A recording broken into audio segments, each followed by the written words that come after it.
ഇറാനിൽ യുദ്ധഭീഷണി നിലനിൽക്കുന്നു. American കപ്പൽപ്പട Persian തീരത്തേക്ക് പുറപ്പെട്ടിരിക്കുകയാണ്. ആണവ നിർവ്യാപന കരാറിൽ ഒപ്പുവെച്ചില്ല എങ്കിൽ കടുത്ത പ്രത്യാഘാതമുണ്ടാകുമെന്നാണ് ട്രംപിന്റെ ഭീഷണിയുടെ കടുപ്പം അല്പം കൂടിയിട്ടുണ്ട്. തവണ പറഞ്ഞിരിക്കുന്നത് വെനസ്വേലയിൽ കണ്ടതിനേക്കാൾ കൂടുതൽ അക്രമോത്സുകമായ ഒരു ആക്രമണത്തിന് വേണമെങ്കിൽ തയ്യാറാണ് ഞങ്ങളുടെ സേന, ഞങ്ങളുടെ പട എന്നാണ് ട്രംപ് ഇപ്പോൾ പ്രഖ്യാപിച്ചിരിക്കുന്നത്. വളരെ വ്യക്തമായി തന്നെ ഒരു യുദ്ധ ഭീഷണിപ്പെടുത്തുക എന്ന ഉദ്ദേശത്തോടു കൂടി തന്നെ നടത്തിയിരിക്കുന്ന ഒരു പ്രഖ്യാപനമാണ്. എന്തും ചെയ്യാൻ തയ്യാറാണ്.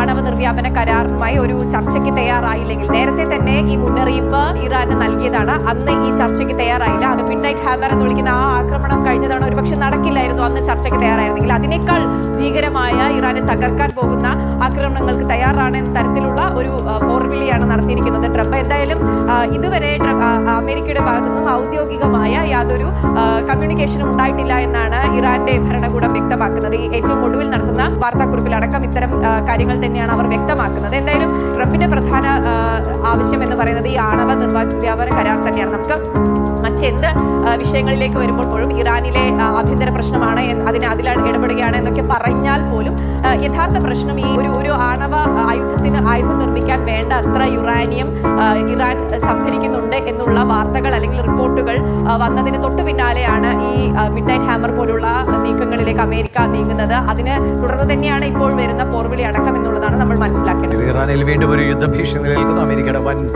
കപ്പൽപ്പട ഇറാൻ തീരത്തേക്ക് അടുക്കുന്നു എന്നതാണ്